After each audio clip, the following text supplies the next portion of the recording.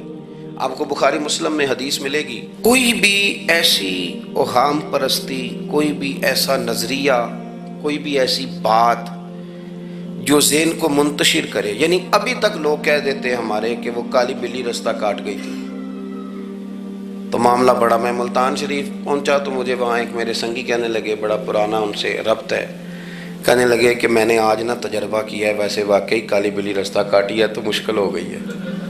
میں نے انہیں کہا کہ آپ کا تجربہ سجدہ صاحب کا محتاج ہے، آپ کو دوبارہ سے تجربہ کرنا چاہیے، خدا کے بندے کالی بلی رستہ کاٹ جائے تو مشکل ہوتی ہے، تو میرا تو سارے رستے کئی کالی گاڑیاں رستہ کاٹ گئی، اب کیا کیا جائے؟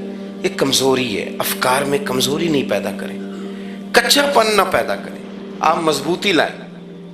بخاری مسلم میں آپ کو حدیث ملے گی، سرور کائنات علیہ السلام کے صاحبزادے جناب ابراہیم علیہ السلام وصال فرما گئے، اور کیفیت یہ تھی کہ انہوں نے حضور کی مقدس گود میں آخری سانس لیا، داڑھی مبارک محبوب کی آنسوؤں سے بھر گئی۔ حضرت انس کہتے ہیں عرض کی یا رسول اللہ آپ بھی آنسو بہاتے ہیں؟ فرمایا میرا بیٹا گیا ہے تو آنسو نکل آئے ہیں، ورنہ میری زبان پہ وہی جاری ہے جس سے میرا رب راضی ہوتا ہے۔ اسی دن نا، جس دن سرکار کے صاحبزادے کا وصال ہوا، اسی دن سورج کو گرہن ہو گیا۔ کچھ لوگوں نے بات جوڑ دی، کہنے لگے کہ آج چونکہ حضور سید عالم علیہ السلام کے صاحبزادے کا وصال ہو گیا ہے تو آج دیکھو سورج کو بھی گرہن ہو گیا ہے۔ بات جوڑ دی، غم کی کیفیت تھی، سرکار کی مقدس داڑھی آنسوؤں سے بھری ہوئی تھی، حالات کا تقاضا اور اس کی سمت کچھ اور تھی۔ حضور نے جمعے کا انتظار نہیں فرمایا، فرمایا بلاؤ لوگوں کو مسجد میں۔ لوگ جمع ہو گئے اور صحابہ فرماتے ہیں ہمارے خیال میں یہ تھا کہ یہ موقع نہیں تھا، آج نہ جہاد کے لیے حکم آنا ہے، کس مقصد کے لیے حضور نے طلب فرمایا، لیکن جب ہم گئے اتنا ضروری کام ہے نظریات کا صاف ہونا، اللہ کے محبوب نے لوگوں کو اسی دن بلا کے فرمایا لوگوں سنو، سورج اور چاند کو جب گرہن لگے تو استغفار پڑھا کرو، تسبیحات کیا کرو، نوافل ادا کیا کرو، اللہ کے حضور حاضر ہوا کرو۔ فرمایا یہ سورج اور چاند کو جب گرہن لگے تو یہ اللہ کی نشانیوں میں سے نشانی ہوتا ہے، کسی بندے کے دنیا سے جانے کا اس کے ساتھ کوئی تعلق نہیں۔ تم نے اپنے ذہن کو ٹھیک رکھنا، افکار کو ٹھیک رکھنا، کسی بھی قسم کی تم نے اوہام پرستی کا شکار نہیں، مضبوط رہیں، مضبوط رہیں، اٹھ باندھ کمر کیوں ڈرتا ہے، پھر دیکھو خدا کیا کرتا ہے۔ آپ مضبوط رہیں، جب مضبوط رہیں گے تو انشاءاللہ توانائی اللہ کی طرف سے عطا کر دی جائے گی۔ دوسری بات، نبی پاک صلی اللہ تعالیٰ علیہ وسلم نے نا تمام انبیاء کرام علیہ السلام کے بارے میں لوگوں کے ذہنوں کی اصلاح کی۔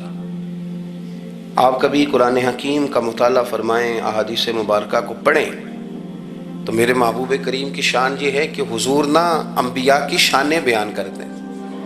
حضرت موسیٰ کلیم اللہ ہیں، کس نے ہمیں بتایا؟ قرآن و حدیث نے بتایا، شانیں بیان کی نبیوں کی، عظمتیں بیان کی۔ حضرت ابراہیم خلیل اللہ ہیں، یہ ہمیں قرآن نے بتایا، حضور نے بتایا، لیکن ساتھ ہمیں یہ بھی بتایا کہ ہیں یہ اللہ کے بندے، ہیں یہ اللہ کے رسول۔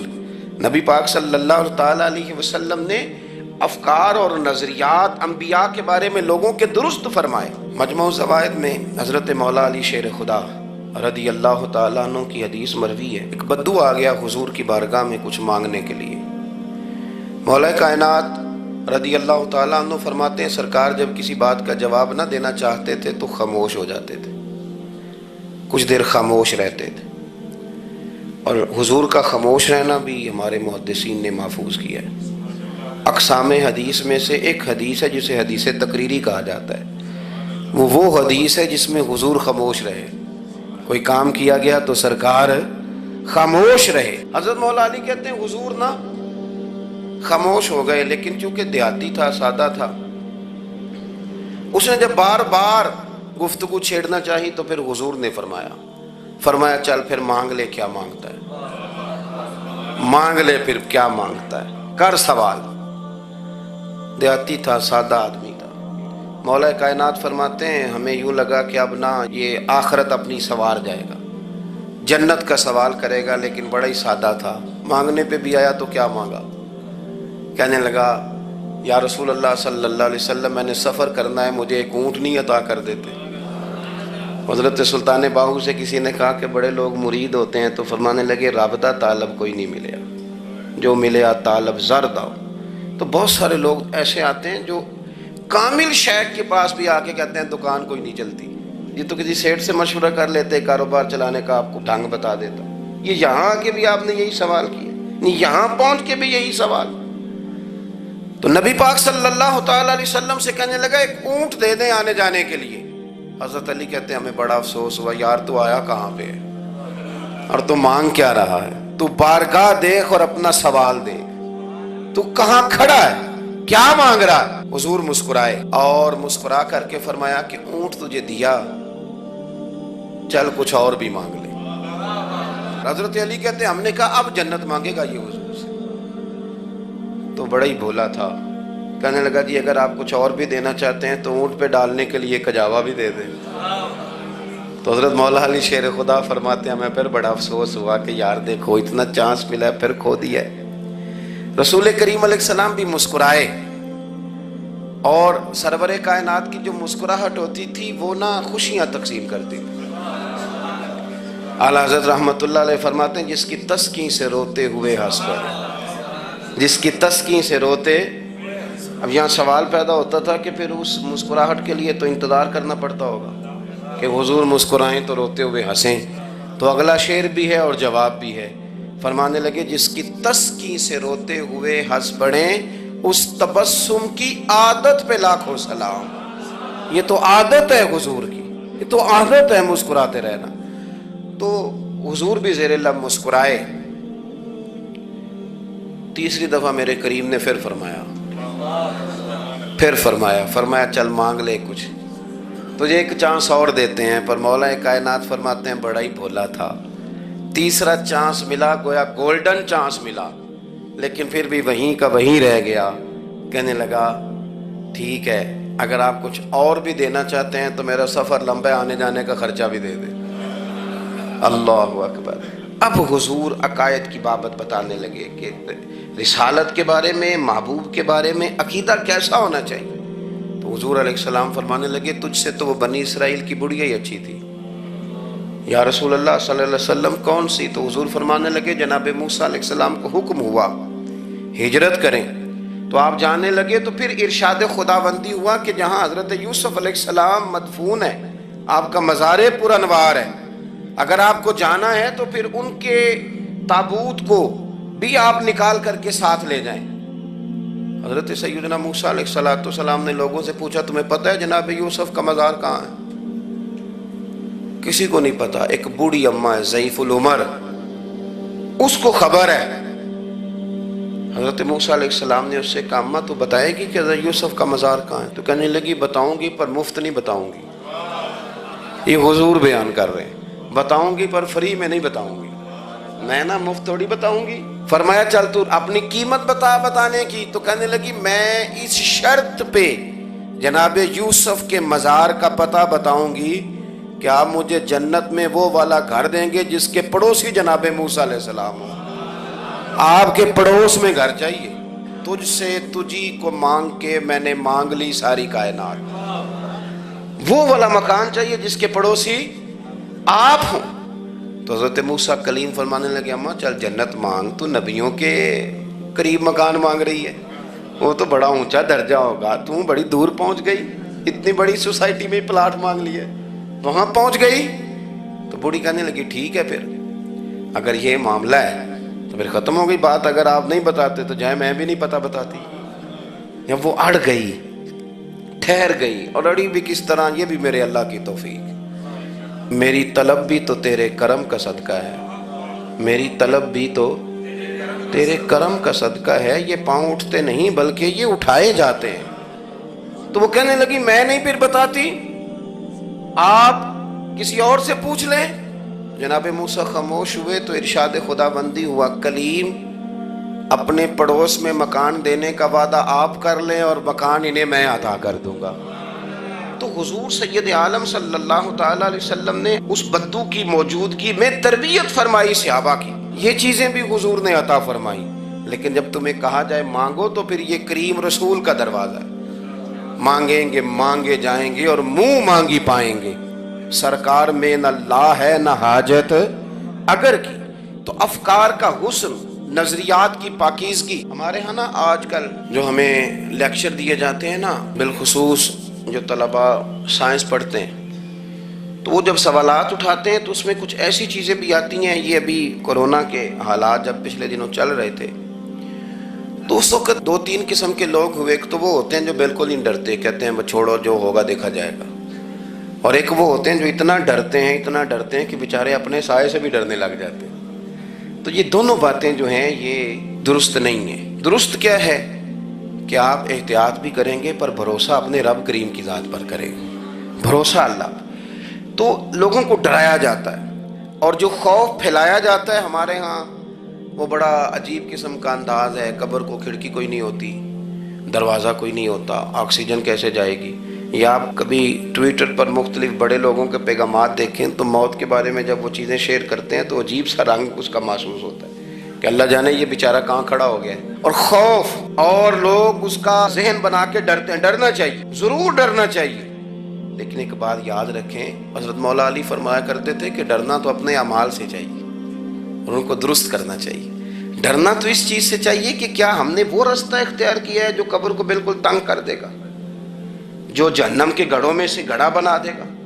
اگر وہ راستہ ہے اور اس پر آپ چلے ہوئے ہیں، آپ سخت ہو گئے ہیں، آپ نے سوچنا چھوڑ دیا ہے، آپ نے حقوق العباد کے معاملے کو ترک کر دیا ہے، آپ اپنی طبیعت کے لحاظ سے لوگوں کو ستانا مشغلہ بنا بیٹھے، آپ حلال حرام کی تمیز چھوڑ گئے، نگاہوں کی صفائی سے لے کر رزق حلال کو پیٹ میں لے جانے تک اگر غیر محتاط ہو گئے تو پھر تو خوف کھائیں۔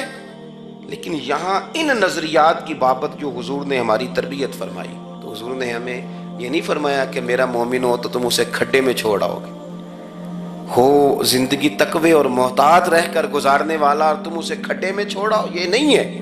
بلکہ فرمایا جو میرے مومن کی قبر ہوتی ہے روضۃ من ریاض الجنہ، وہ تم اسے نہ کھڈے میں نہیں چھوڑ کے آئے، باغ میں چھوڑ کے آئے ہو۔ آپ باغ کا تصور کریں پھر قبر کو سوچیں، نہیں باغ میں چھوڑ کے، اور باغ بھی معمولی نہیں، جنت کے باغوں میں سے باغ، جنت کی کیاریوں میں سے، روضۃ من ریاض الجنہ۔ اب ذرا اس اینگل سے آپ اپنی قبر کو سوچیں، اس رویے کے ساتھ کہ اگر قبر آپ کی جنت کا باغ ہے تو باغ میں جاتے بندہ ڈرتا تو نہیں، اور باغ اتنا حسین ہے کہ جس میں پہلی آنکھ کھلے گی تو پہلی نظر اٹھے گی تو مدینے والے محبوب کا چہرہ نور نظر آئے گا، اتنا شاندار باغ ہے۔ آپ اس کی رعنائی، اس کا حسن اور اس کی خوشبو کو ملاحظہ فرمائیں۔ تو حضور نے نا ہماری تربیت فرمائی۔ میں اکثر کہا کرتا ہوں احباب سے کہ انسان 10-15 سال کے بعد پردیس سے واپس لوٹے اور ماں اگر موجود ہو نا گھر میں، اتنا تگڑا استقبال کرتی ہے کہ مزہ آ جاتا ہے، اس کا بس نہیں چلتا، مکان بھی نہیں بنا دے، فلانی چیز بھی نہیں لے آؤ، میرا پتر آ رہا ہے، فلانی بھی۔ تو سالوں بعد بندہ گھر لوٹے تو ماں اتنا استقبال نہیں کرتی جتنا قبر میں اللہ کی رحمت بندے کا استقبال کرتے۔ اس لیے جب یہ سوچ بن گئی تھی نا صحابہ کی حصول جنت کی، تو پھر ان کو لگاؤ ہو گیا تھا، پھر دنیا کی زندگی، جاہ و جلال، مال و دولت اتنا زیادہ وقت نہیں رکھتا تھا ان کی نظر میں۔ پھر وہ سمجھ گئے تھے اس بات کو کہ کن فی الدنیا کانک غریب و عابر سبیل، سمجھ گئے تھے کہ یہ مسافر ہیں ہم یہاں، اور وہ پھر اتنا زیادہ اپنے ذہن پہ چیزوں کو سوار نہیں کرتے تھے، محسوس کرتے تھے کہ اتنی زندگی ان کی ہے، اتنی زندگی ان کی گزر گئی ہے، محسوس کرتے تھے، اور اس پر پھر وہ جو فوکس کرتے تھے وہ آخرت کے لیے کرتے تھے۔ ایک خاتون حضور کی بارگاہ میں حاضر ہوئی، یہ بھی سیاستہ میں آپ کو روایت ملے گی، بہت ساری کتابوں میں ہے لیکن اس کی اصل آپ کو بخاری شریف میں ملے گی۔ حضرت ابو ہریرہ رضی اللہ تعالیٰ عنہ فرماتے ہیں کہ خاتون آئی تو اس نے آ کر نا بڑے درد کے ساتھ حضور کی بارگاہ میں استغاثہ پیش کیا، عرض کرنے لگی یا رسول اللہ صلی اللہ علیہ وسلم میں نا مرگی کی مریض ہوں، اور بڑی تکلیف میں ہوں۔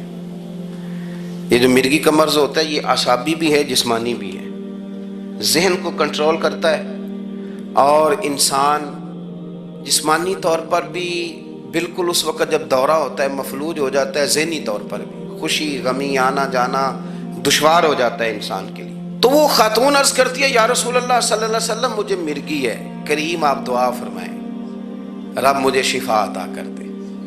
حضور دعا فرما دیا کرتے، اللہ تعالیٰ نے میرے محبوب کے وجود کو شفا بنایا تھا، لعاب دہن مولا علی کی آنکھوں پہ لگائیں تو رب کریم فوراً شفا عطا فرمائے۔ لیکن حضور نا تربیت جب کرتے نا تربیت لوگوں کے بیچ، تو پھر نظریات کو، عقائد کو، افکار کو حضور غسل دیتے، وضو کراتے۔ یہاں بھی سرکار نے صحابہ کے بیچ اس خاتون سے گفتگو فرمائی اور حضور فرمانے لگے اگر تو کہے تو میں دعا کرتا ہوں رب تجھے شفا دے دے گا۔ حضور فرمانے لگے اگر تو کہے میں دعا کرتا ہوں اللہ شفا دے گا، اور فرمایا اگر تو کرے صبر تو میرا وعدہ ہے رب بغیر حساب کتاب جنت عطا کرے گا۔ اب یہ سوچ ہے، یعنی ہمیں جب چانس ملتا ہے دنیا اور آخرت میں چیزوں کو عکس کرنے کا تو آپ نظر دوڑا لیں دائیں بائیں کہ لوگوں نے توجہات کہاں اپنی مرکوز کی ہوئی۔ حضور نے فرمایا اگر تو کہے تو رب کریم ہے وہ شفا دے گا، میں دعا کروں گا، اور اگر تو صبر کرے، مانا کیا کہ اگر تو مرگی کے ساتھ ہی گزارا کرے، اس کے ساتھ ہی وقت بتائے تو پھر رب تجھے جنت دے گا۔ یہ سمجھ لیں بات، اس پر غور کریں۔ وہ جو بیماری کو رحمت کہا گیا تو یہاں اس کا عملی مظاہرہ ہونے جا رہا ہے۔ حضور فرمانے لگے گر تو صبر کرے تو رب جنت دے گا۔ صحابہ کہتے ہیں اس بوڑھی نے 1 منٹ نہیں لگایا سوچنے کے لیے، فوراً عرض کرنے لگی، گویا عرض کرتی ہے حضور تھوڑی سی تو زندگی ہے، میں مرگی کے ساتھ ہی گزارا کر لوں گی، آپ دعا کریں رب مجھے جنت عطا کر دے، ہاں میرے لیے جنت کی دعا کر دیں۔ تو صحابہ فرماتے ہیں حضور نے دعا کر دی، گویا وعدہ ہو گیا جنت کا۔ وہ عرض کرتی ہے یا رسول اللہ صلی اللہ علیہ وسلم جب مرگی ہوتی ہے تو میرے وجود سے کپڑا ہٹ جاتا ہے، ستر کا مسئلہ بنتا ہے، اس کے لیے آپ ضرور اللہ کے حضور عرض کریں۔ تو سرکار نے دعا کر دی۔ صحابہ فرماتے ہیں کہ وہ دیر تک موجود رہیں، دیر تک، حضرت عثمان غنی کے زمانہ مبارکہ تھا، وہ بوڑھی موجود رہیں، جب بھی انہیں مرگی ہوتی تھی کپڑا اپنی جگہ پہ موجود رہتا تھا، اور جب ہم سے کوئی کسی جنتی کو دیکھنے کا سوال کرتا تھا تو ہم کہتے تھے اس بوڑھی کو دیکھ لو، اسے دنیا میں ہی حضور نے جنت کی بشارت عطا فرما دی۔ تو جو سمجھنے کی بات ہے وہ یہ ہے توحید، رسالت، قبر، حشر، اس کے بارے میں اپنے نظریات کو صاف ستھرا رکھیں۔ وقت تیزی سے بیت رہا ہے، وقت جو اپنی اس کی سپیڈ ہے اس کے ساتھ وہ گزر رہا ہے، قریب ہوتے جا رہے ہیں لوگ قبر کے، آخرت کے۔ کرنے کا کام یہ ہے کہ ہمارے نظریات وہ ہوں جو ہمیں رسول کریم نے عطا فرمائے۔ حضرت فاروق اعظم رضی اللہ تعالیٰ عنہ جیسے دلیر آدمی حضور کے مقدس وجود پر موٹے بان کی چارپائی کے نشان دے کے جب روئے ہیں تو حضور نے وہاں بھی تربیت فرمائی ہے۔ فرمایا عمر کیا تم پسند نہیں کرتے کہ اللہ آخرت کی ساری شانیں ہمیں ہی عطا کرے، اور دنیا میں ہم تھوڑی سی مشکل دیکھ لیں تو ان چیزوں کو ہم نے سمجھنا ہے۔ یہ چیزیں ہمیں جینے میں آسانی پیدا کریں گی، ہمارے لیے مددگار ثابت ہوں گی، ہمارے افکار کو یہ تازہ رکھیں گی۔ پھر بہت زیادہ الجھاؤ، بہت زیادہ پریشان ہونا، بہت زیادہ ڈپریشن کا شکار ہونا، بہت زیادہ ہمارا دنیاوی معاملات کے اندر تفکر کرنا، یہ ہمیں کمزور نہیں کرے گا بلکہ ہم توانا رہیں گے۔ اللہ کے حضور دعا ہے مالک کریم کہی ہوئی باتوں کو قبولیت کا درجہ عطا فرمائے۔ دوران گفتگو جام بھول گئے، اللہ ہمارے ساتھ درگزر والا معاملہ فرمائے۔ آخر دعوانا